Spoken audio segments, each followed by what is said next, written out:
Creo que estamos. ¿Me estás escuchando? Perfecto, Carlos. Perfecto. Bárbaro, perfecto. Bienvenido, Bien. doctor Ronsegiaro. ¿Qué tal? Buenas tardes. El doctor Carlos Segiadro es licenciado en Economía de la Universidad Nacional de Córdoba, asesor económico del Comité Ejecutivo Nacional de Federación Agraria, miembro del equipo técnico de la Fundación Fortalecer, que subsidia servicios a productores agropecuarios con recursos del Banco Interamericano de Desarrollo, asesor del Ministerio de Finanzas de la provincia de Córdoba, docente en diversas cátedras de los Institutos de Ciencias Sociales y Ciencias Básicas de la Universidad Nacional de Villa María, consultor privado en temas vinculados especialmente a la reingeniería de empresas, proyectos de inversión, negocios alternativos para exportación, y director del Banco de la provincia de Córdoba. Carlos, placer que nos visites nuevamente y tenés la palabra, dispuestos a escucharte. ¿Qué tal? Buenas tardes. No sé si podemos compartir ya la pantalla, si puedo... Sí, Carlos. Perfecto. Estás como coanfitrión. Bien, perfecto.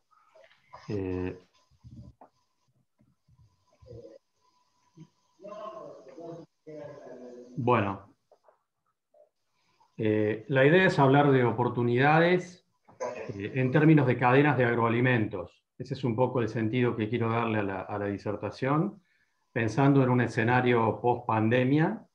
Y en ese punto quiero plantear que son oportunidades que quiero plantearme en términos de nuestros clientes, oportunidades para nosotros en términos profesionales, y también oportunidades que considero son válidas para muchas de las pequeñas y medianas comunidades del interior de la provincia de Santa Fe.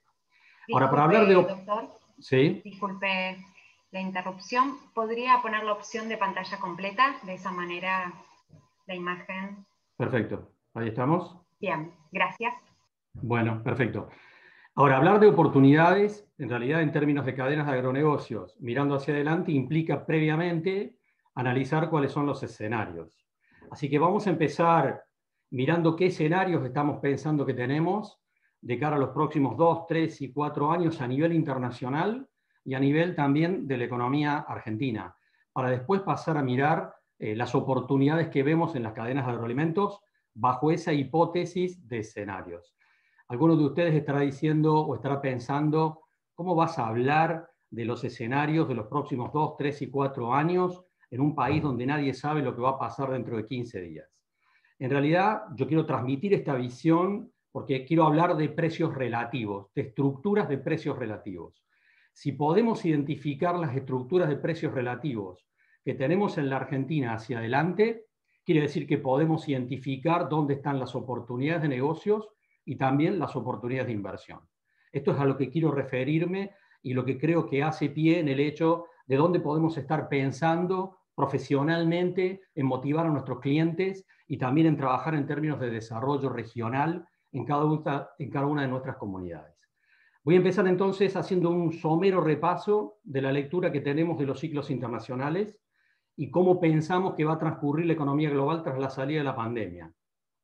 Lo que tenemos en esta imagen es un informe del Fondo Monetario Internacional, donde analiza la crisis de este año, el durísimo golpe de la economía mundial a lo largo de este año, con una crisis que no tiene antecedentes en muchas décadas, pero donde yo quiero rescatar que la caída de Europa, que es tremenda, la caída de Estados Unidos también es muy fuerte, pero fíjense que el pronóstico del Fondo Monetario es que China va a seguir en signo positivo este año.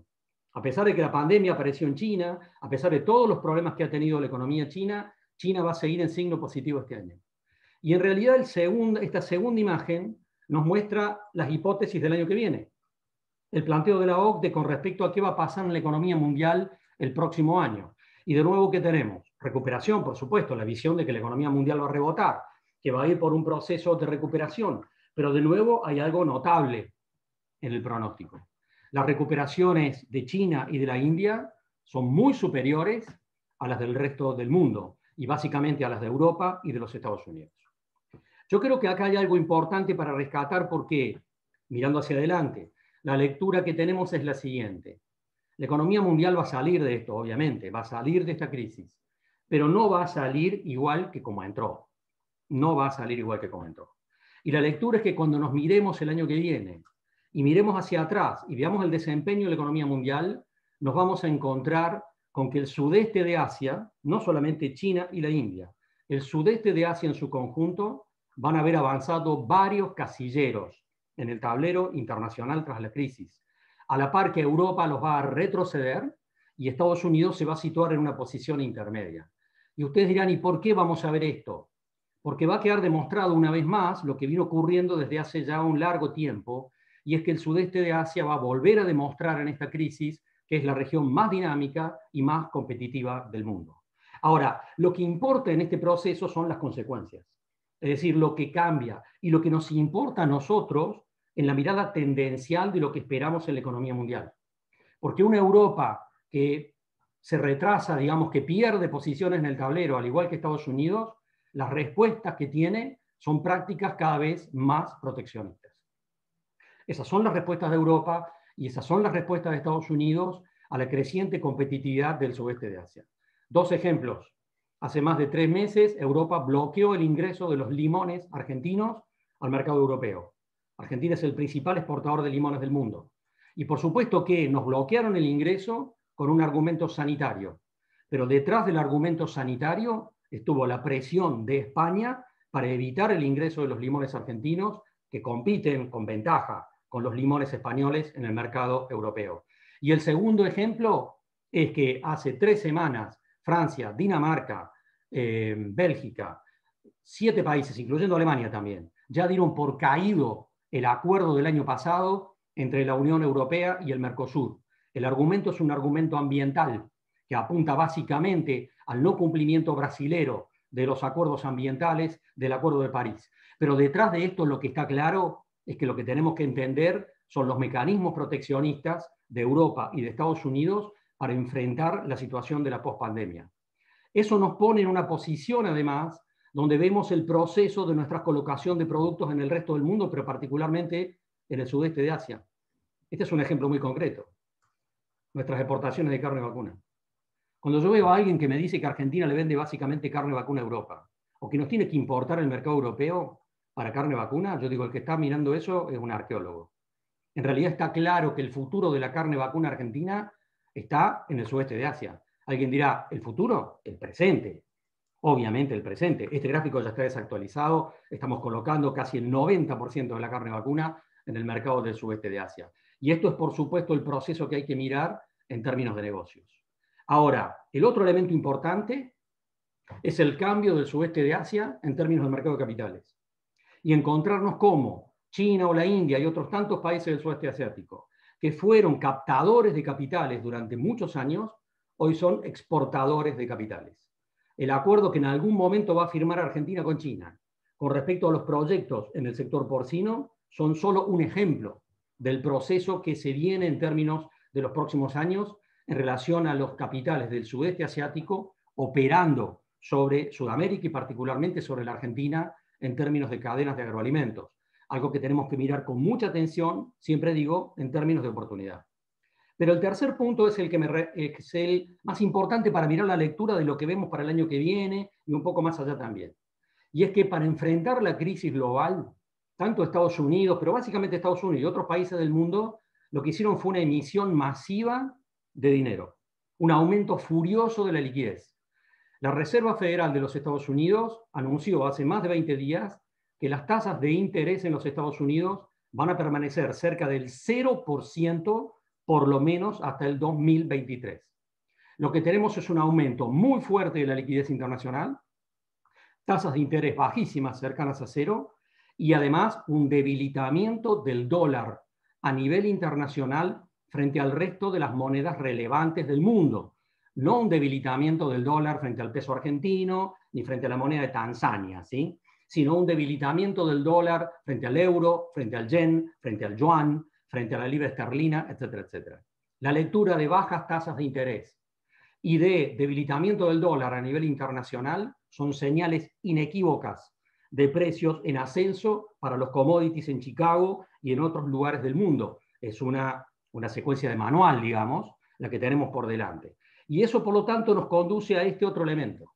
Este es el índice de precio de los commodities tomado a nivel internacional, el índice CRB, que se calcula en Londres, acá hay 25 productos metidos aquí, donde vemos la caída de los precios de los commodities en el marco de la pandemia, el piso de los precios entre abril y mayo y el proceso de recuperación posterior que estamos visualizando todavía en este momento. Hay una lectura clarísima trasladada al próximo año y trasladada al ciclo que comienza, y es una economía mundial que empieza a recuperarse, que empieza a salir de la crisis de la pandemia y por lo tanto empieza a recuperar mercados en términos de demanda, tasas de interés bajísimas a nivel internacional que van a persistir por un tiempo interesante y debilitamiento del dólar a nivel internacional. Ese es un combo que claramente tiene un mensaje en términos de recuperación de los precios de los commodities, no solo mirando los próximos meses, sino mirando a un ciclo positivo que puede durar 2, 3 o 4 años. Depende a lo que pueda ocurrir. Este ciclo ya lo vimos en otros momentos y es la película que tenemos para mirar hacia adelante. Acá hay un primer mensaje muy fuerte. Y el primer mensaje es que la economía mundial va a jugar en favor de las cadenas agroalimentarias argentinas a partir, lo está haciendo ahora ya, pero lo va a seguir haciendo a partir del año que viene. Y que es un ciclo que no va a durar 3 o 4 o 5 meses, sino que es un ciclo que hay que mirar como una oportunidad, como una nueva oportunidad. Alguno de ustedes dirá, ¿qué estás mirando? ¿El mismo viento de cola de la década pasada, de 2003, 2004, 2005? No en esa misma magnitud, porque la economía mundial no está de fiesta, obviamente no lo está, pero sí la tendencia a un escenario que va a ser positivo, y positivo, por supuesto, para la Argentina, en términos de que el contexto internacional nos va a estar jugando a favor a partir de los próximos meses. Ya lo está haciendo ahora, en realidad, y ustedes lo saben, pero en realidad va a seguir jugando a favor, mirado tendencialmente en los próximos 2, 3 y 4 años probablemente. Ahora, lo que tenemos acá es el desempeño del PBI de la Argentina, donde estamos mirando este año la caída interanual más grande de nuestra historia. Hasta acá, hasta este año, la peor caída interanual del PBI de la Argentina era el 2002. Peor año aún que la crisis del 30. Ahora, estamos hablando este año de una caída interanual de más del 12%. Es la peor caída interanual de la historia de la Argentina, que además encontró a la Argentina muy mal parada, porque veníamos de 2 años previos de recesión, como se ve, 2018-2019, además en default, con alta inflación, o sea que teníamos un combo realmente espectacular para mirar la caída de la economía argentina en el marco de la pandemia. Ahora, lo que ustedes ven en el gráfico es un rebote en el 2021. ¿Y a qué responde la visión del rebote? Bueno, 2 factores. El primero, un contexto internacional más favorable. Cada vez que la economía mundial empieza a levantarse, la economía argentina va en la misma dirección en términos generales. Y además un rebote propio de la salida de la pandemia en la Argentina, de la salida de la cuarentena. Por lo tanto, pensar en un rebote de la economía argentina el año que viene no es un planteo descabellado, es lo más razonable que uno puede pensar que va a ocurrir. Por supuesto, es una recuperación parcial luego de una caída brutal, que es la que tenemos arriba de la mesa, pero en definitiva nos está marcando una señal de que estamos mirando el peor momento, de que estamos en el piso de una gran cantidad de negocios y que lo que tenemos por delante hacia adelante es un proceso progresivo de recuperación, por un contexto internacional favorable, que lo vamos a tener, y también por la propia recuperación y el rebote de una economía que salga de la cuarentena. Ahora, ustedes dirán, ¿y no hay ninguna chance para vos? ¿Esto está claro que es así? Mi impresión es que lo más probable, por supuesto, es que nos encontremos con este rebote. ¿Qué podría ocurrir que impida un rebote de la economía argentina el año que viene? A mi juicio, solamente una cosa, y es que haya una crisis institucional. Si la Argentina tiene una crisis institucional el año que viene, obviamente que ese va a ser un problema, un cortocircuito en términos del rebote. Pero estamos en ciencias económicas y jugamos con probabilidades. La probabilidad de una crisis institucional, a mí se me ocurre que es algo poco probable. No digo imposible, pero ciertamente poco probable. Pero mi impresión es, nuestra hipótesis en términos de escenario, es un escenario en términos de recuperación de la actividad económica trasladada al año que viene en un contexto internacional que nos va a estar jugando nuevamente a favor. Y en ese plano me interesa que miremos los ciclos de cómo se desempeña la economía argentina a lo largo de décadas.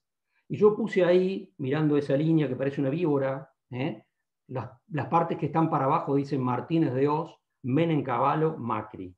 ¿A qué me quiero referir? A los ciclos de endeudamiento y a los ciclos de pago de la economía argentina. Con Martínez de Oz, desde mediados de la década del 70, apertura económica, atraso cambiario, tasas de interés altamente positivas. ¿Qué significa eso? Rentabilidad financiera, bicicleta financiera, pérdida de competitividad externa, baja rentabilidad de los sectores productivos y endeudamiento. Por supuesto, ¿cómo termina esa película? En un colapso. Lo que sigue es un ciclo de pago. Hay que pagar. Esa es la etapa de la década del 80, que le tocó a Alfonsín. ¿Cómo son esas etapas? Dólar alto, para generar competitividad en los sectores productivos, que tienen que generar exportaciones y las divisas con las cuales hay que pagar, tasas de interés relativamente negativas. Obviamente ahí la rentabilidad no fue de los sectores financieros en general, aunque fue una década muy confusa por la hiperinflación, pero sí básicamente, digamos, sectores productivos que levantaban la cabeza para poder exportar. Después viene la década del 90, Menem y Cavallo. De nuevo, apertura económica, atraso cambiario, tasas de interés elevadas, alta rentabilidad en los sectores financieros y de servicios y baja rentabilidad en los sectores directamente productivos, quiebre en el balance de pagos, proceso de endeudamiento y finalmente colapso, el del 2001-2002. ¿A qué le sigue eso? Un ciclo donde hace falta tener ¿qué? Donde hay que pagar y por lo tanto hay que tener ¿qué? Tipo de cambio alto, competitivo, favorable a los sectores productivos, tasas de interés negativas, porque hay que pagar. Esa es la etapa que vimos donde, sobre todo en la primera etapa del gobierno de Néstor Kirchner y la primera parte del gobierno de Cristina Fernández, encontramos a los sectores productivos recuperando rentabilidad y donde obviamente los sectores o los negocios financieros no eran la clave en términos de rentabilidad. Pero después tenemos la gestión de Mauricio Macri y de nuevo nos encontramos con ¿qué? Con nuevamente el ciclo de ¿qué?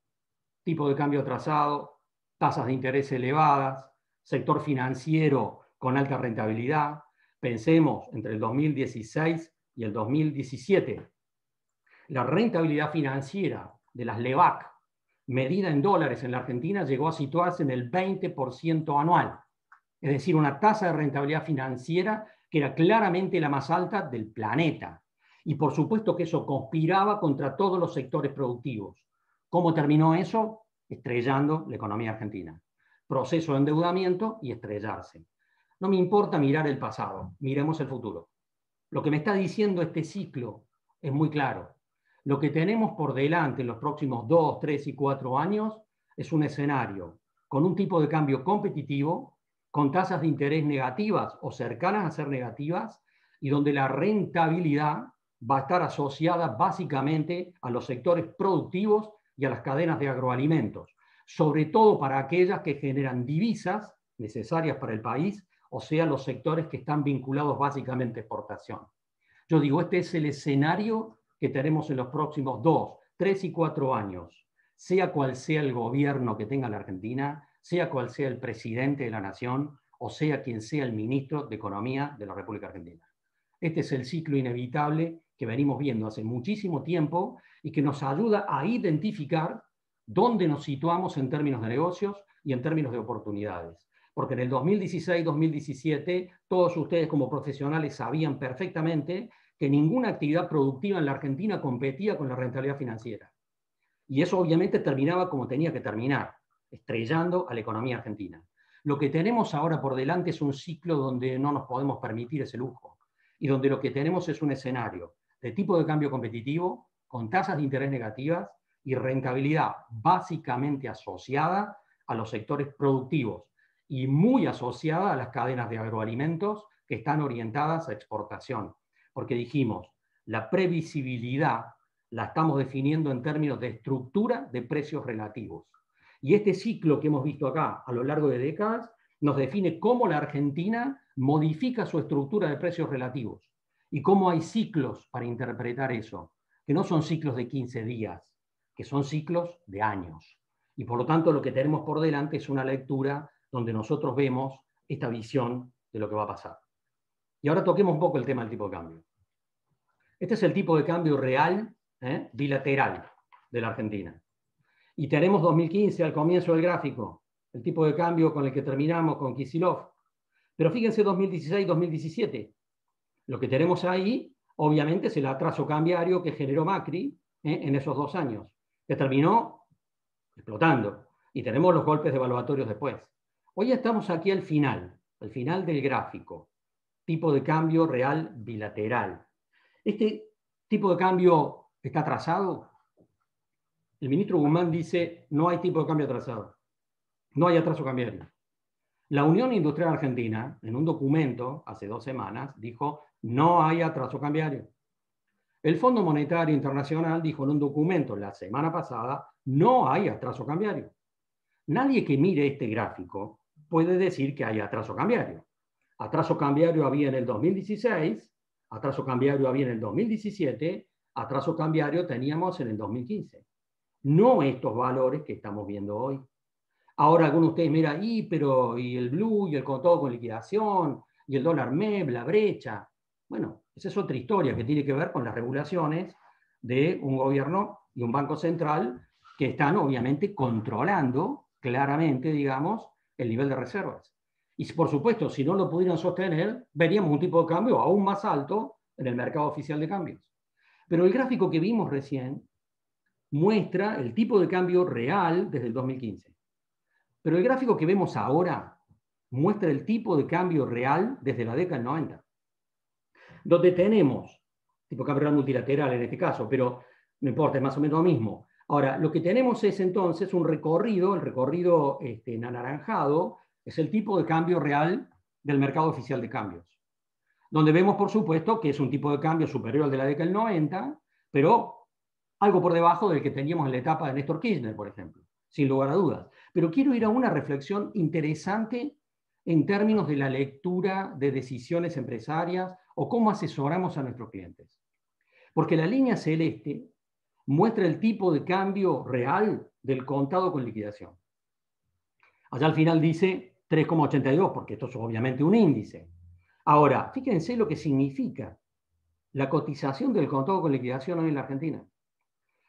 Ustedes ven la salida del 2002, cuando el dólar pasó de 1 peso a 4, ¿sí? Un golpe espectacular, el fin de la convertibilidad. Ese tipo de cambio fue considerado de los más altos de la historia de la República Argentina. Está claramente por debajo del contado con liquidación.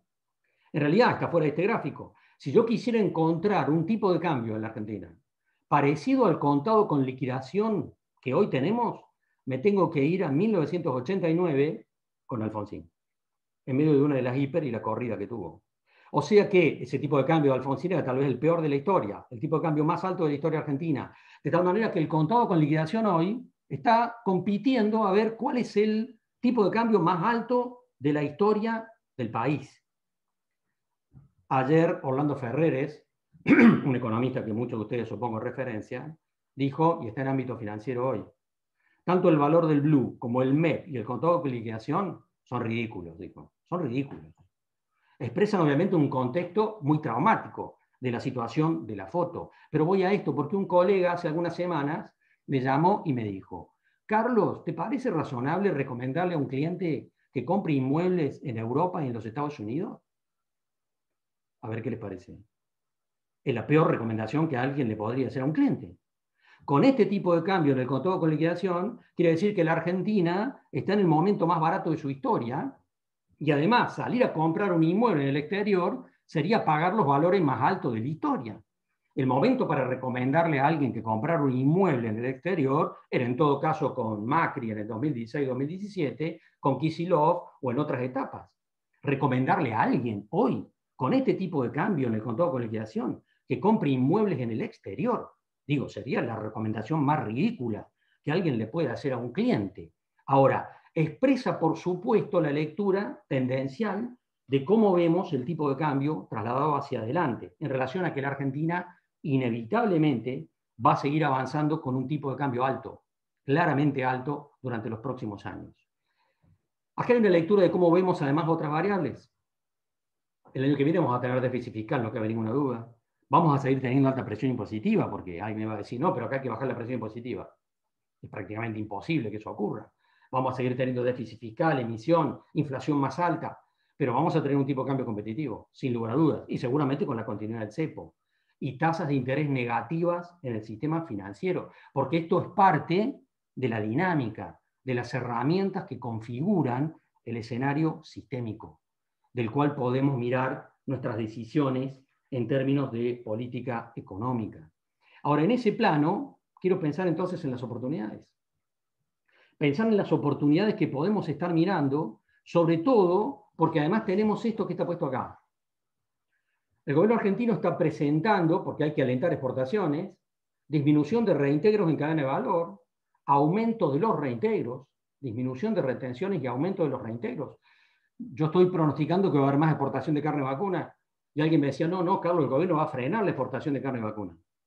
Ustedes saben perfectamente, el gobierno está por anunciar una baja de retenciones para carne vacuna y un aumento de reintegros para exportación de carne vacuna. ¿Por qué? Porque necesitamos generar divisas. Y lo que vamos a tener es toda una estrategia que ya está anunciada en parte de disminución de retenciones y aumento de reintegros en cadena de valor, con un mensaje clarísimo. ¿Querés exportar materia prima sin procesar? Te vamos a castigar. En la medida que exportes con mayor valor agregado, vas a tener más beneficios en términos de retenciones y de reintegros. Va a haber un apoyo logístico para las exportaciones, en pago de ferias, viajes, etcétera. Esto ya está anunciado y arriba de la mesa. Va a haber líneas de crédito para cambio estructural, para proyectos de inversión. Recién se dijo en el anuncio, yo soy director del Banco de Córdoba. La provincia de Córdoba está negociando con el ministro Culfas un subsidio de tasa para que para proyectos de inversión en cadenas de valor podamos acercar desde el Banco de la Provincia créditos al 10% anual a tasa fija en pesos para proyectos de inversión en cadenas de valor. Algunos de ustedes me dirán, bueno, por supuesto, decir tasas de interés en naturaleza o debajo del 20% es más o menos lo mismo que me regalen la plata si estoy subido a un proceso de cadena de valor. Algunos de ustedes me dirán, sí, bueno, pero eso puede ser en Córdoba, pero acá en Santa Fe no tenemos un banco que pueda hacer eso en la negociación. Pero tienen el Banco Nación, que está lanzando ya las líneas para inversión productiva, que están en sintonía con ese proceso a tasas claramente negativas. Y en ese punto, entonces, les doy 3 ejemplos de las oportunidades frente a lo que estamos recibiendo de demandas de grupos de productores. Escuchaba en las presentaciones anteriores y algún colega mencionó, por supuesto, que hay en Santa Fe, obviamente, productores agropecuarios con márgenes brutos que han sido muy buenos en la última cosecha. En muchas zonas de Córdoba, de La Pampa, de Santa Fe, yo he visto productores agropecuarios con márgenes brutos arriba del 20% en dólares en la última campaña. Y en realidad estamos recibiendo demandas de este tipo. Este es un ejemplo de un proyecto de inversión. Una molienda seca de maíz para un grupo de productores cerca de Río Cuarto, con una inversión de $1,5 millones en equipamiento de obra civil. Me interesa que miren la TIR, 24% en dólares. Una tasa de retorno del 24% en dólares. Y esta es la proyección que hicimos para un grupo de productores y una cooperativa santafesina para ir por peleteado de alfalfa para exportación, un negocio que está creciendo a nivel mundial y donde la Argentina está destinada a jugar un rol en los próximos años, en función de cómo está cambiando el perfil de la demanda y el consumo de proteína animal en el mundo. Y no en cualquier lugar del planeta hay alfalfa de la calidad que tiene la Argentina. Con un proceso industrial se transforma en un producto de exportación de alto valor, donde vamos a tener retenciones del 0% y donde vamos a tener tal vez reintegros que lleguen al 7%. La TIR nos da el 30% en dólares. Y industrialización de cebada. Esto es para un grupo de productores de la provincia de Buenos Aires, con un nivel de inversión obviamente más grande. Por supuesto, la cebada del sur de Buenos Aires es de las mejores del mundo y el mercado de cerveza en el mundo está creciendo y no en cualquier lugar se puede hacer malta de calidad. Esta planta de malta obviamente está orientada prácticamente de forma exclusiva al mercado internacional y las tasas de retorno nos dan el 30% en dólares. Digo, esto es lo que me parece tenemos que discutir en términos de negocios y de oportunidades para nuestros clientes, para nosotros como profesionales acompañando este tipo de cosas y pensando en los aportes que esto también hace a las comunidades pequeñas y medianas del interior de la provincia, donde podemos contribuir a la generación de empleo y a la generación de producción con este tipo de esquemas de trabajo, pensando en lo que tenemos por delante en los próximos años, mirando el desempeño de los mercados globales y mirando la situación de la economía argentina. Decir que hay oportunidades para todos en la economía argentina no es lo que corresponde.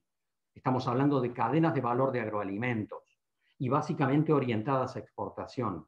Hay otros sectores de la sociedad argentina, y ustedes lo saben, que van a tener muchas dificultades para salir del pozo que generó esta crisis, la crisis de la economía argentina y la crisis de la pandemia.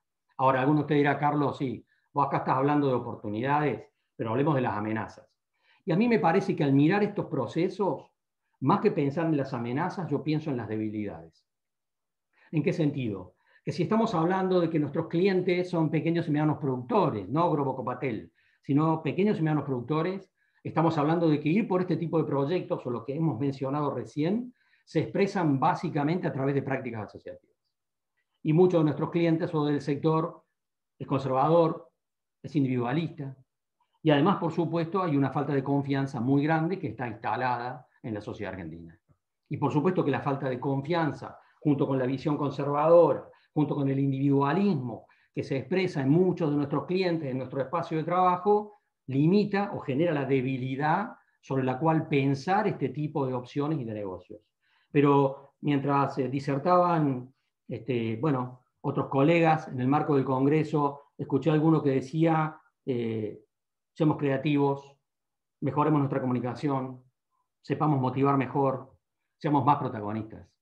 Creo que esto es el deber que nos corresponde desde lo profesional, poder articular estas cosas y dar disparadores para poder generar los niveles de confianza que hacen falta por ir por este camino. Desgraciadamente, el tema vinculado a la falta de confianza está también vinculado a una grieta tremenda que tiene la sociedad argentina y que es muy difícil de salvar, ciertamente es muy difícil de salvar. Ahora, mi idea, por supuesto, a lo largo de esta conferencia era transmitir esta visión. Tengo una lectura positiva de los escenarios de los próximos años, sea quien sea el gobierno de la República Argentina, sea quien sea el presidente, sea quien sea el ministro, porque lo que analizo como profesional es la estructura de precio relativo. Y la estructura de precio relativo no me está mandando una señal anárquica. Me está diciendo claramente que en los próximos años la estructura de precios relativos en la Argentina va a estar del lado de los sectores productivos en general, y básicamente de los sectores productivos que generan exportaciones, de los que generan divisas. Y para quienes estamos trabajando en el sector agropecuario, nuestros clientes están vinculados a las cadenas de agroalimentos, a mí me queda claro, o al menos yo creo tenerlo claro, de que tenemos más oportunidades que amenazas en el contexto de los próximos años. Estamos, por supuesto, en la Argentina, y la Argentina tiene también sus particularidades. A veces me encuentro con gente que en este punto me dice, pero Carlos, acá no hay seguridad jurídica. Ah, bueno, es la Argentina. Pero a veces me parece que es una contradicción que alguna gente, sobre todo en el sector agropecuario, ¿no?, se ponga a reclamar que quiere tener la seguridad jurídica de Europa y la rentabilidad de la Argentina. Eso y querer estar en Disneylandia es más o menos lo mismo. Ustedes saben, por supuesto, desde que cursamos en la facultad, que la rentabilidad está asociada al riesgo. Si yo le hablo a alguien, muchos de ustedes han tenido clientes en el sector agropecuario, agrícola, esta última campaña, que han tenido márgenes brutos en torno al 20% en dólares. ¿Qué productor agrícola europeo tuvo alguna vez en su vida una rentabilidad de esa naturaleza? ¿Qué productor agrícola en los Estados Unidos tuvo una rentabilidad en su vida de esa naturaleza? Tenemos que pensar que si miramos las tasas de retorno de este proyecto, o la del que puse adelante, o la del que puse antes, 24, 25, 30% en dólares. Si yo llego en Europa a hablar de tasas de retorno así, llaman a la policía porque creen que soy un narcotraficante. En realidad, la Argentina tiene una cantidad de oportunidades que me parece hay que mirar atentamente. Y me parece que los mejores negocios que podemos discutir con nuestros clientes no están ni en Europa ni en los Estados Unidos, están en este país, con los niveles de riesgo que tenemos, pero con las oportunidades que genera saber que manejamos el paño y saber interpretar los ciclos en los cuales se mueve la economía argentina. Y a mi juicio estamos iniciando un ciclo que nos genera un rango de oportunidades muy interesantes para pensar desde nuestra profesión, particularmente desde nuestra profesión en la cadena de valor de los agroalimentos.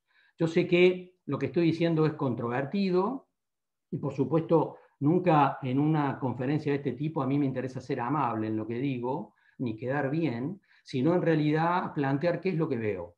Y qué es lo que veo en términos de oportunidades para nuestra profesión mirando hacia adelante. Si consigo que el 20 o el 25% de quienes participan en este congreso coincida con lo que yo acabo de plantear, la verdad me voy a sentir más que conforme. Y si consigo que por lo menos a partir de este debate el 20% de ustedes se quede pensando en esto y no duerma esta noche. Muchas gracias. Bueno, Ana. Bueno, Carlos, excelente tu disertación como siempre. La verdad que quisiera abrir un conjunto de preguntas que tengan para el licenciado Carlos Egiaro, quien desea hacerlas, pero voy a comenzar yo con una, Carlos, a ver si vamos a usarla de disparador. ¿Considerás que hay alguna ley de fomento especial que podrían tener para las inversiones en cadena de valor que tendría preparado el gobierno? ¿Alguna ley especial? Sí, en realidad el gobierno está con una batería de elementos dando vuelta que no ha presentado formalmente. Yo he accedido a algunos borradores, que algunos los he comentado contigo, y está esperando que pase el pico de la pandemia, en realidad, para esperar el mejor momento político para lanzar ese tipo de cosas, pero va a haber un claro estímulo en cadenas de valor y en términos de proyectos productivos. Estamos empezando a ver ese proceso. La provincia de Córdoba está negociando, como decíamos recién, con el ministro Culfas. En realidad, el ministro Culfas ha dicho claramente que va a haber 500.000 millones de pesos el año que viene para proyectos de inversión que generen divisas o que ahorren divisas en términos de sustitución de importaciones. Porque la Argentina, que tiene que pagar la descomunal deuda que está negociando, en realidad necesita generar muchas divisas de cara a los próximos años. Eso nos garantiza un tipo de cambio competitivo, como lo hemos visto en los ciclos de varias décadas, y en realidad con tasas de interés en pesos que se sitúan o en terreno negativo o en un valor claramente interesante, sobre todo si estoy pensando en un negocio de exportación, ¿no? Perfecto. Bueno, abrimos la rueda de preguntas, por favor. Tenés muchas, no sé si te vas a llevar un 20%, capaz que te lleves un 40% de adeptos porque están todos aplaudiendo, felicitando, diciendo que realmente, bueno, tenés una mirada muy clara de la situación, así que no sé qué haremos. Yo voy a dormir esta noche, no me voy a quedar sin dormir, pero sin lugar a dudas mañana voy a pensar. La Argentina, convengamos esto, Ana, yo estoy viendo muchas oportunidades en las cadenas de agroalimentos y muchas oportunidades que se sitúan en los lugares geográficos donde está la mayor parte de los colegas que participan de este congreso. Eso no significa que la Argentina va a estar de fiesta, porque hay otros sectores de la economía argentina y otras regiones que están muy mal y la van a seguir pasando mal. Porque hablar de un tipo de cambio alto significa salarios bajos, significa bajo poder adquisitivo para muchos sectores, tenemos un nivel de pobreza inmenso, tenemos un alto nivel de desocupación. La Argentina no va a salir fácil de todo este combo de combinaciones de problemas que tenemos. Pero mi impresión, por supuesto, es que en Cañada de Gómez, en Pilar, en Rafaela, tenemos muchas más oportunidades que amenazas para mirar de cara a los próximos años, y creo que un rol que nos corresponde como profesionales es impulsar eso, es impulsar ese proceso. Por nosotros como profesionales, por nuestros clientes y también por el país. No sé, Florencia y Eve, si hay preguntas en el chat o hay gente levantando la mano. Sí, hay algunas preguntas, a ver si las pasamos a leer. Acá, por ejemplo, pregunta Lione Víctor, ¿cómo lograr confianza si permanentemente los funcionarios del gobierno se contradicen entre sí? ¿Cómo lograr confianza cuando el dólar para el campo es de 60 pesos? Oportunidades siempre que tengamos un plan por delante. El presidente habló de 60 medidas y aún no lanzó ni 10. A ver, yo dije hace un rato que no los voy a convencer a todos. Estamos en una grieta inmensa donde cada uno ve solo lo que coincide con lo que pensaba previamente. Hay un segmento de la sociedad que solo está dispuesto a escuchar lo que pensaba previamente. Había una época en que nuestros abuelos decían que había que escuchar la otra campana, ¿puede ser? Es algo que una parte de la sociedad ha dejado de hacer hace rato, de los dos lados de la grieta. Solo escuchamos lo que coincide con lo que pensábamos previamente. Yo acabo de mostrar un gráfico de tipo de cambio real, que estamos en un congreso con profesionales, donde se ve claramente que el tipo de cambio real en este momento es competitivo. Claramente se ve eso. Que alguien me diga, no, pero a mí me gustaría cobrar la soja a 130 pesos.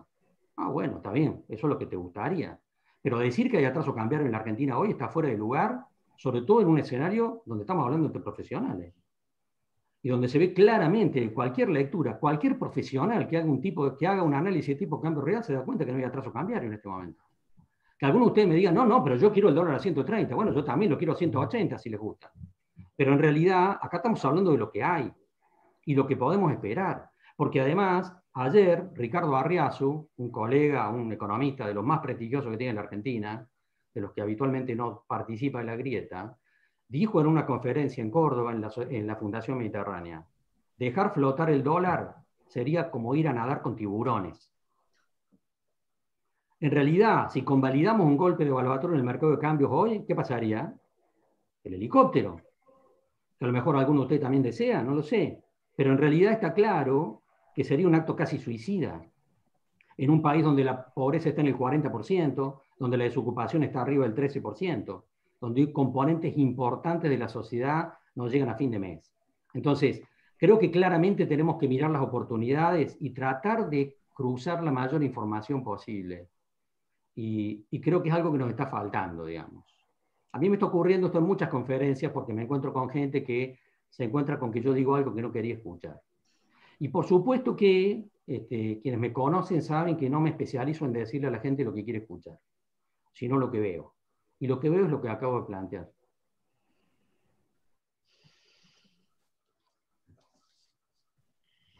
Bueno, Ana, no sé si te parece alguna consulta más de las que figuran en el chat.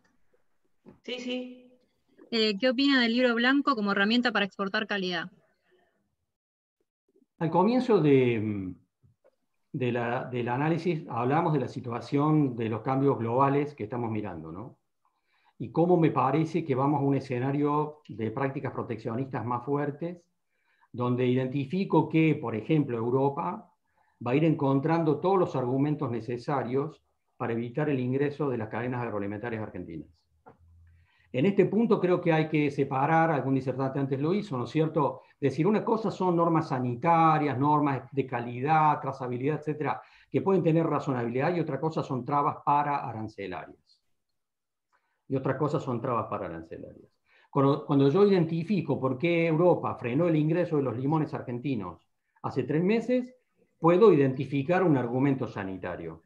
Pero detrás del argumento sanitario estaba la presión evidente del gobierno español para evitar que entraran los limones argentinos. Clarísimo.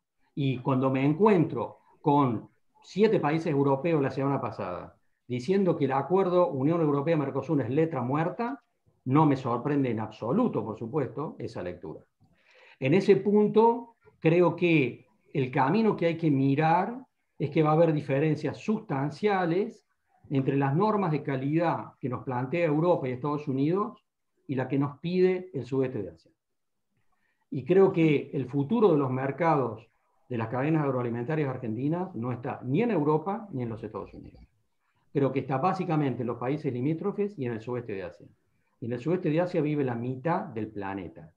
Y es la región más dinámica del mundo que tiene un déficit en cadenas agroalimentarias. Creo que ahí está el futuro de la mayor parte de nuestros esfuerzos en términos de producción e exportación. Bueno, ¿alguna pregunta más? No, después viene relacionada, pero sí, también cómo ve el escenario con el dólar blue a casi 200 pesos. Mi impresión es esta con respecto a la brecha. Creo que el gobierno argentino está lanzando algunas medidas para achicar la brecha. Creo que van a ser medidas insuficientes. Estamos hablando ya de coyuntura, ¿no es cierto? El gobierno argentino va a evitar de cualquier manera un golpe devaluatorio. ¿Tiene manera de hacerlo en los próximos meses? Sí. Si es necesario, va a vender el oro que está en las reservas. Si es necesario, va a vender las 57 toneladas de oro. Si es necesario, va a habilitar el swap con China. Si es necesario, le va a pedir plata al Fondo Monetario Internacional. Si es necesario, va a usar parte de los encajes que son parte de los depósitos, por ejemplo, del ANSES. Si es necesario, va a habilitar la ventana de los derechos especiales de giro, que están dentro del Fondo Monetario Internacional.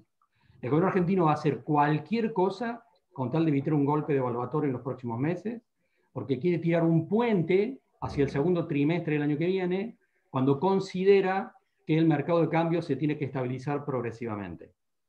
Y si para evitar ese golpe devaluatorio tiene que vender el oro o habilitar el swap con China, lo va a hacer.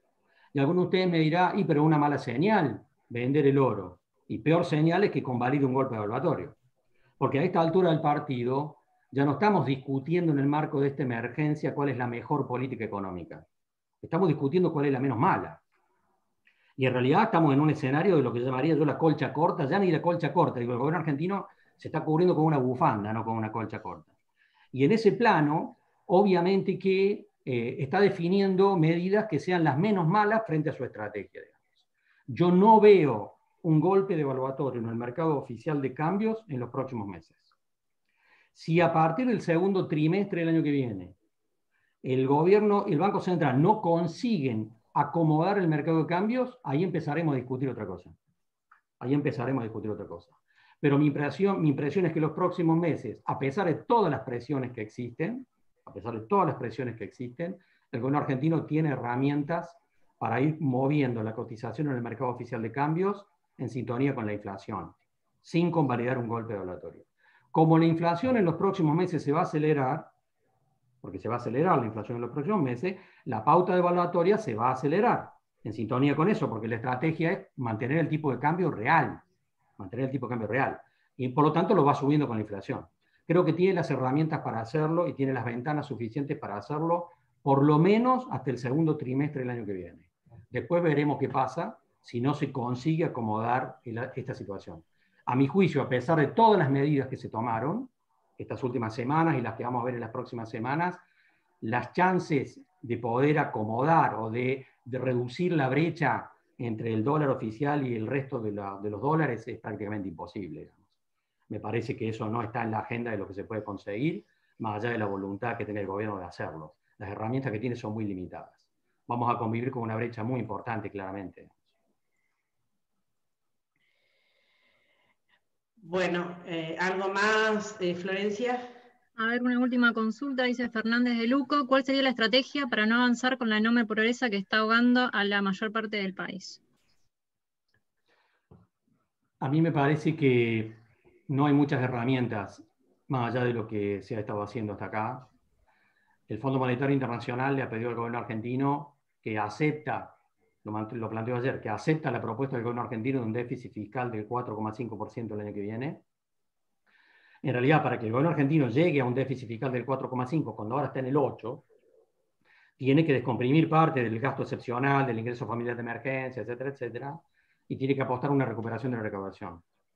Pero a mi juicio, acá tenemos otro elemento estructural, y es la pobreza.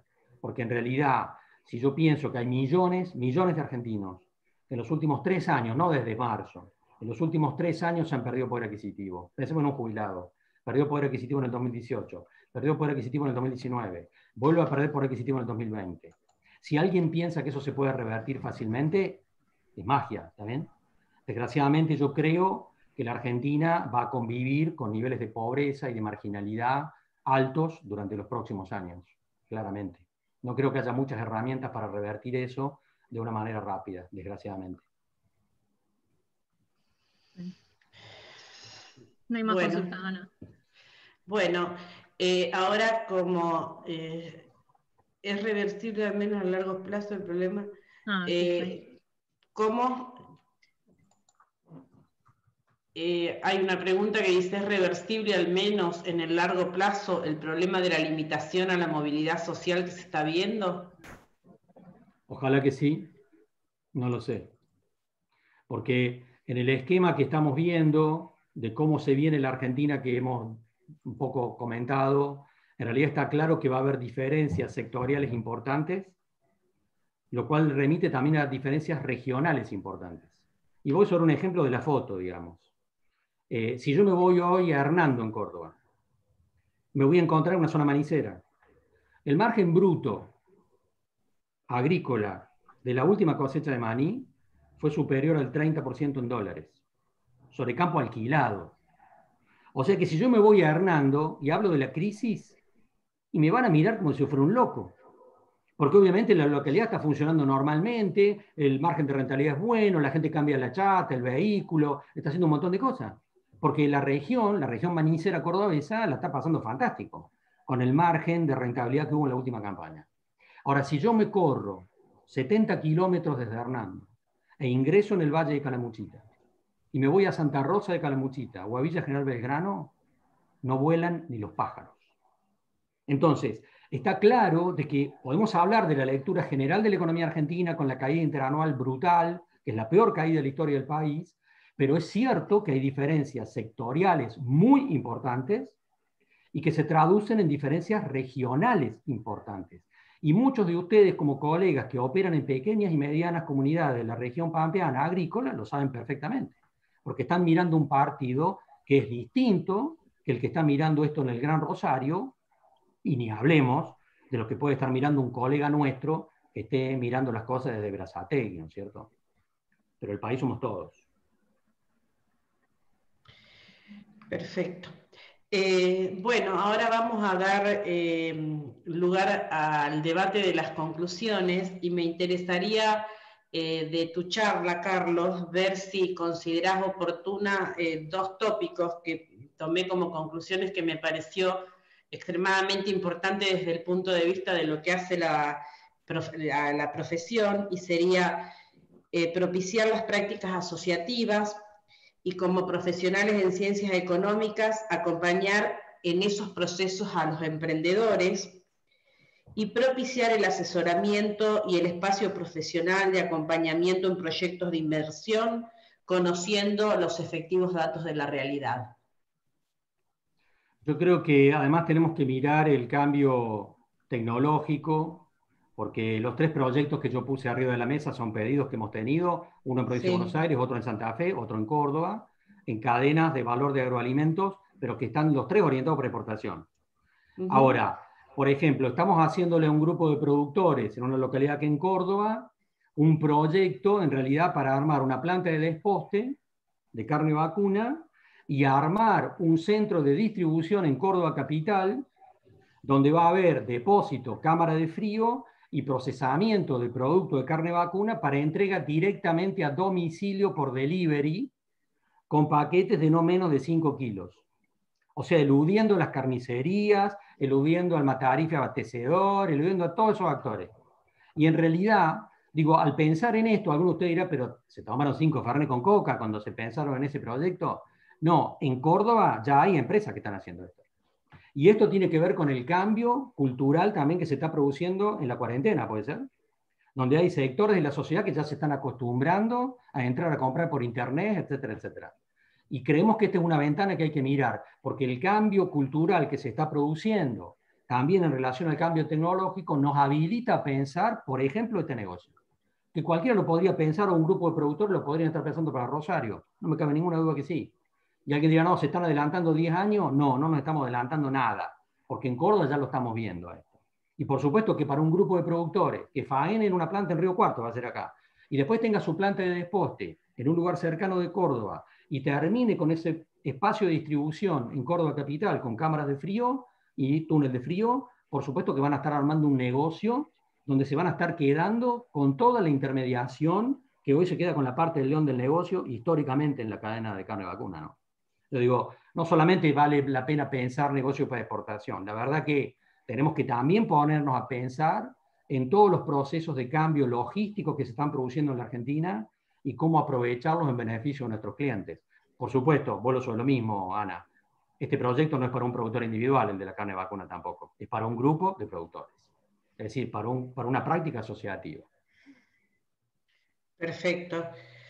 Bueno, y sería importante también que debatamos las conclusiones de los trabajos anteriores, si les parece.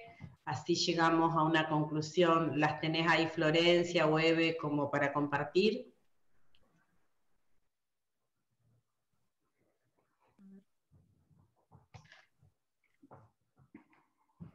Si no, yo acá tengo lo que me pareció importante rescatar del trabajo de Daniel Marchetti, que habla de analizar y proponer fuentes adecuadas de financiamiento también con bastante relación a lo que dijo recién Carlos, que habría también créditos disponibles para ello. Promover el uso responsable del ambiente y las tecnologías a fin de equilibrar los esfuerzos entre la intensificación y la sostenibilidad del medio. Generar propuestas tecnológicas de costo, gestión, seguimiento de información que contribuyan a mejorar la productividad, impactando en la eficiencia de la actividad en pos de procesos y replanteos de restauración y diversificación de la producción agropecuaria. Analizar y evaluar los factores que inciden en la competitividad de las cadenas a partir de la generación de sistemas de información. Habló de la integración de la agricultura familiar mediante el aporte de modelos de gestión, analizar formas alternativas de alianzas e integraciones de producciones, participar activamente en paneles juntos a representantes de la cadena agropecuaria, aumentar la liquidez de los productores, mantener acceso a servicios de transporte, mantener e incrementar la demanda de alimentos y transmitir y reafirmar que hacer sustentable la empresa agropecuaria implica hacerla rentable a largo plazo. En definitiva, me parece que son todos temas en donde no sé si quieren agregar algo respecto de este tema, pero bueno, temas que son válidos y que podrían ser considerados dentro de las propuestas de las jornadas. Y por último, las propuestas del trabajo de Bernardo Fernández, que no lo veo a Bernardo en estos momentos para que comparta las tres propuestas, y es solicitar a la FAPSE que revise la situación de los cultivos de servicios en las normas contables profesionales, con atención a lo aquí expuesto, no solo en un marco estrictamente económico contable de la RT 2246, sino también respecto de la adecuación de las normas del balance social RT 36 para que sean accesibles a más y nuevos entes. Respecto de la RT 22 sería necesario tener en cuenta criterios de evaluación de los cultivos de servicio, criterios de exposición de los cultivos de servicio y la necesidad de dejar reflejada la naturaleza de largo plazo de determinados beneficios de los cultivos de servicios en los estados contables y el modo de hacerlo sugiriendo aquí el agregado de una nota específica en los estados contables del ente. Este tema me parece de suma importancia porque también, si bien no se propuso dentro de las conclusiones, me parece que toda la gente que está haciendo en estos momentos cultivo de cobertura es una forma que tiene de potenciar la mayor productividad. Y realmente el día de mañana me parece que es una forma conservacionista del suelo, y al ser una forma conservacionista me parece que yo iría un poco más allá, solicitando que todos aquellos que hagan prácticas conservacionistas de suelo y que hagan este tipo de cultivos de coberturas que hacen a todo lo que tenga que ver con la preservación, pudieran el día de mañana tener algún tipo de ventajas impositivas. Me parece que yo no solo lo plantearía desde el punto de vista contable, Bernardo, vos que recién llegaste, estamos leyendo tus conclusiones, que si podés compartirlas nos vendría muy bien. Me parece que lo que tendríamos que, aparte de plantear la cuestión contable, no sé si están de acuerdo en avanzar hacia una cuestión impositiva también.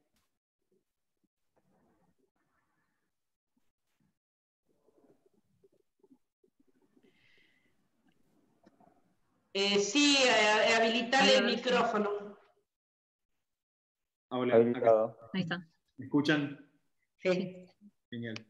Hay una de las conclusiones que apunta en realidad a solicitar no que haya una exención impositiva puntual, sino que dice que la AFIP clarifique lo que hay en los impuestos hoy por hoy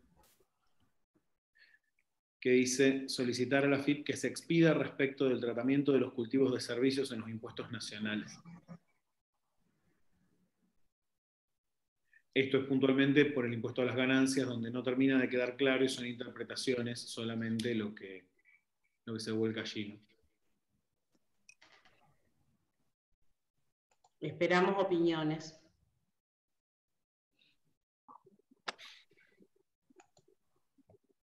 Sí, por eso que yo dije que yo avanzaría un poco más. O sea, le solicito que se expida, pero también, como existen en muchísimos países del mundo, que a todas las personas que hacen política sustentable de conservación de suelo y demás, pudieran tener de alguna manera alguna ventaja tributaria. No te digo eximirlo del pago de los impuestos, pero sí proceder a ciertos beneficios o condonaciones impositivas.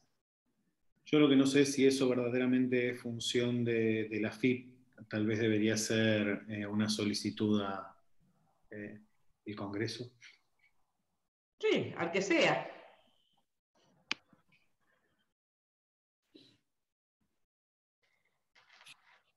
Acá dice Cristian Romero que coincide que además de solicitar que se expida en el tema, solicitar algún tipo de beneficio. Bueno, Después, Fraulini si no Miguel, hay... que está de acuerdo. Que está de acuerdo Fraulini Miguel también con las conclusiones del tratamiento acá Nancy contable. Perovic tiene la mano levantada. A ver. Habilítenla. Sí.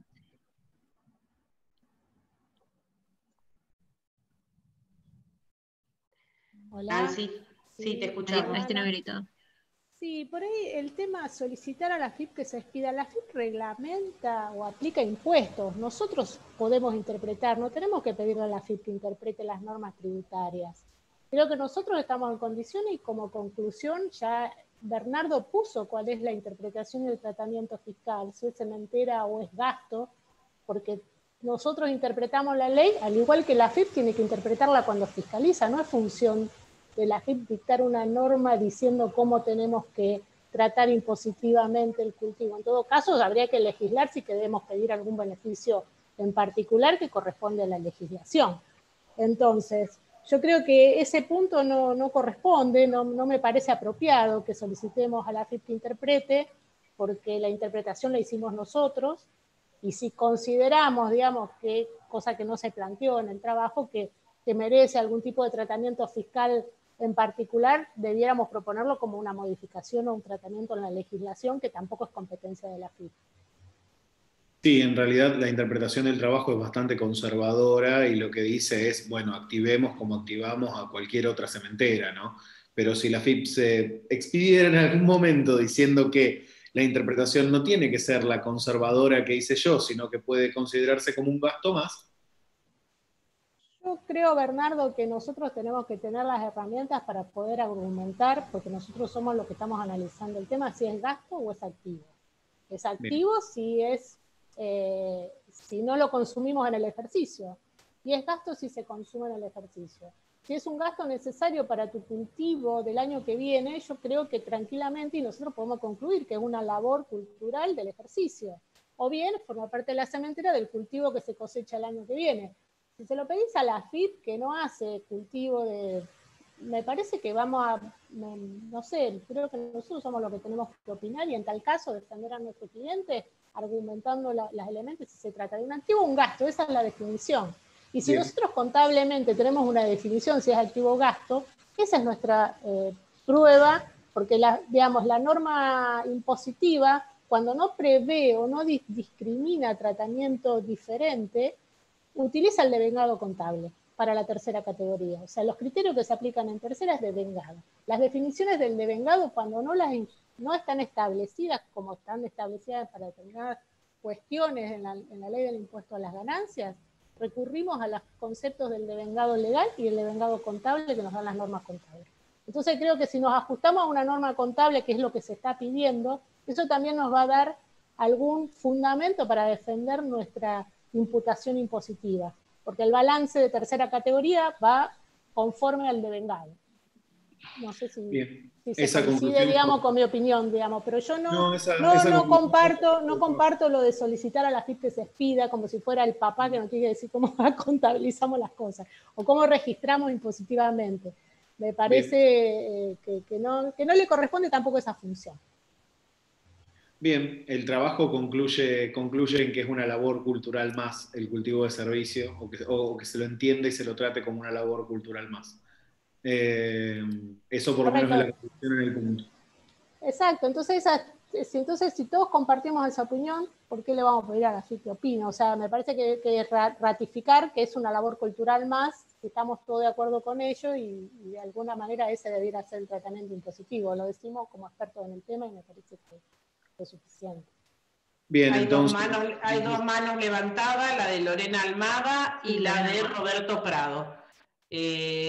Lorena Almada, ahí lo habilitamos. Almada Lorena, ahí tiene habilitado el micrófono, tiene que habilitar el suyo.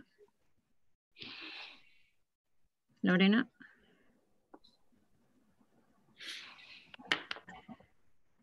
Lorena Almada está en la sala. Sí, tiene habilitado el micrófono. ¿Ahí? Sí. ¿Está? Perfecto. Bueno, no, comparto con vos, Ana, el de pedir algún tipo de tratamiento diferencial, porque de hecho yo mañana en el área tributaria, cuando hable de la situación de reforma, entiendo que todo lo que implique aporte al medio ambiente tiene que tener un tratamiento diferencial. Comparto con Nancy que no corresponde que la FIP se expida en ese sentido. Entonces, bueno, por supuesto que de acuerdo a la decisión que se tome respecto de si es activo, ¿no? Bueno, algunas de los beneficios podrían estar dados relativos a, qué sé yo, una amortización acelerada, una alícuota reducida en IVA, una amortización acelerada en ganancias o una alícuota reducida en IVA, pero tampoco extender sobre qué, ¿no? Sino que tendría que haber un tratamiento específico sobre todo lo que contribuya al medio ambiente. Perfecto. Será tomado en cuenta, Lorena, muchas gracias. Roberto. Ana, agrego dos comentarios que están en el chat de Miguel Faragolini, que dice que estoy de acuerdo con las conclusiones del tratamiento contable de los cultivos de cobertura y afianzar en la parte impositiva, que es muy importante el resultado que dan estos cultivos. Y Fernández de Luco Alicia dice que es muy importante esta política sustentable para la conservación del suelo, que se podría solicitar que tuviera algún incentivo fiscal para quienes lo realizan, y que la solicitud habría que hacerla al Poder Legislativo para que se incorpore este beneficio al texto de la ley. Esos son los comentarios respecto a este tema. Tomado en cuenta, si están de acuerdo, lo vamos a incluir dentro de las conclusiones. Roberto Prado, tenés la palabra. Ahí tiene habilitado. Sí, buenas tardes. No, yo quería decir simplemente, comparto total y absolutamente lo expresado por Nancy respecto a que no tenemos que pedirle ninguna intervención a la FIP. Nosotros siempre estamos hablando de que es necesario jerarquizar la profesión. Me parece que esa sería una forma de desjerarquizarla. Nosotros tenemos que llevar nuestro criterio profesional. Entonces somos nosotros los que tenemos que tomar la decisión. Y después la FIP hará lo que tiene que hacer, pero la decisión primaria creo que tiene que ser nuestra. Nada más, gracias. Perfecto, gracias Roberto. Gabriela, tenés pedido de palabra. Bernardo, ¿querías agregar algo? No, en este marco y viendo la cuestión relacionada con este punto, con la recomendación número 2, solicitaba que si podía procederse o pensarse o ver si puede decidirse en la jornada su redacción de otro modo, eliminando solicitar a la FIP que se expida y pasar a comentar que se la considere a todos los fines del impuesto a las ganancias como una labor cultural más activable adentro de la cementera. Sí, Gabriela. Sí, algo muy breve que había consultado por el chat también. Lo había hablado con Analía Selva. Entiendo que estos cultivos de cobertura, en cuanto a la información de superficie, no deben declararse. No. Yo entiendo eso por lo menos. Claro, como no lo vi dentro del trabajo, pero por las dudas, por eso lo quería confirmar que ese es el criterio, así es como lo tomé yo, pero no informarlo porque luego no hay una producción. No está aclarado dentro del trabajo porque en realidad son cultivos que el fin no es la producción. O sea, yo lo di por sobreentendido, pero tal vez debería agregarse dentro del trabajo para que se quede establecido también que los cultivos de cobertura no generan declaración dentro del CISA. Bárbaro, gracias. O que así lo interpreto por lo menos. Sí, así lo interpretamos y no lo habíamos encontrado por escrito en ningún lado, por eso te lo agregaba. Gracias. Bueno, esto podría derivar también a una conclusión, ¿no? Lo que plantea. Exactamente.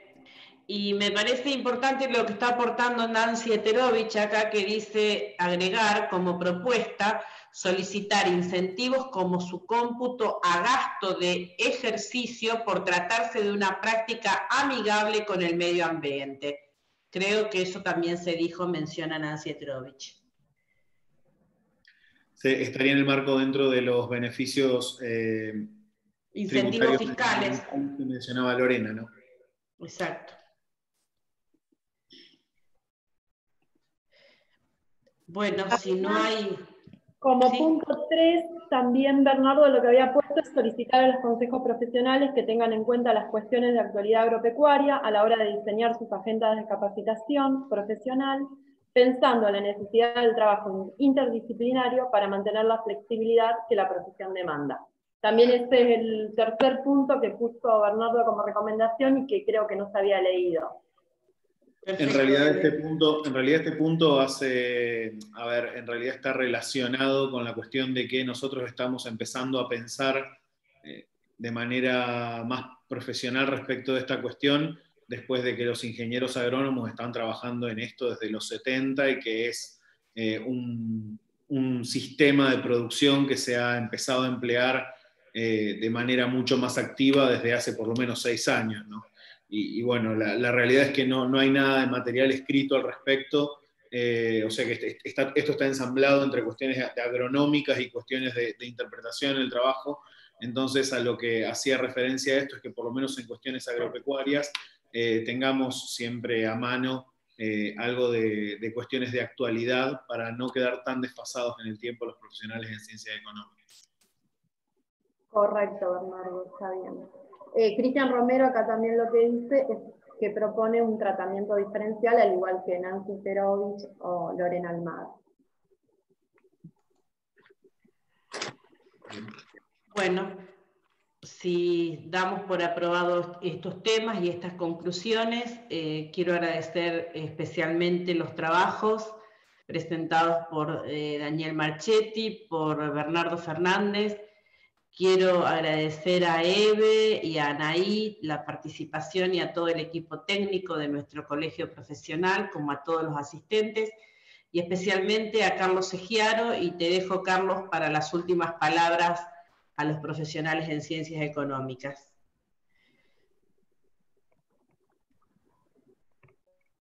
¿Tiene el micrófono habilitado?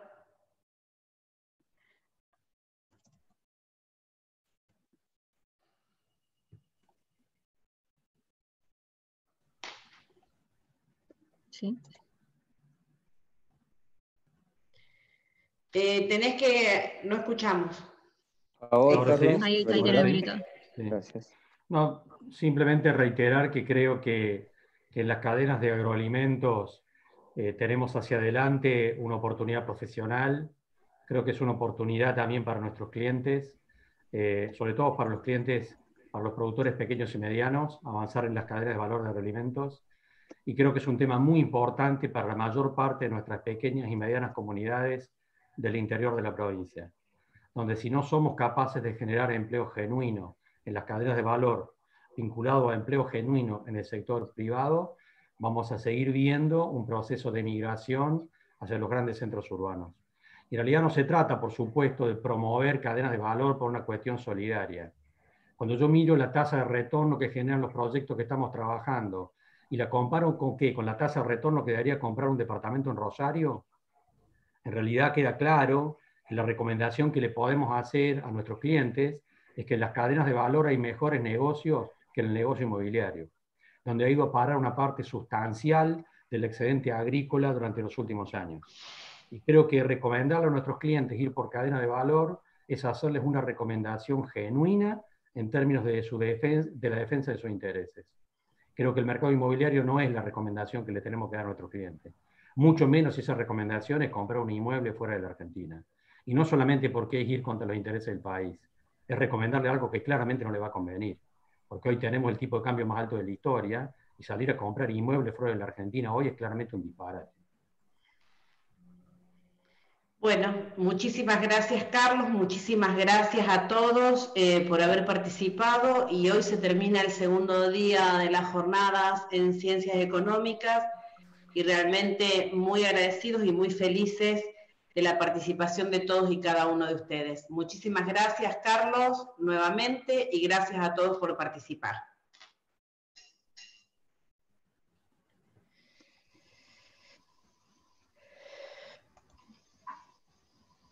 Agradecemos a todos nuevamente por la participación del día de hoy. Nos volvemos a encontrar mañana a las 10 de la mañana. Recuerden que mañana es el sorteo, se envió por mail el cupón, tienen el link para ingresar y completar los datos. De esa manera van a estar participando por el sorteo de un set, de un equipo de mate completo. Los esperamos mañana, recuerden el horario, 10 de la mañana. Gracias.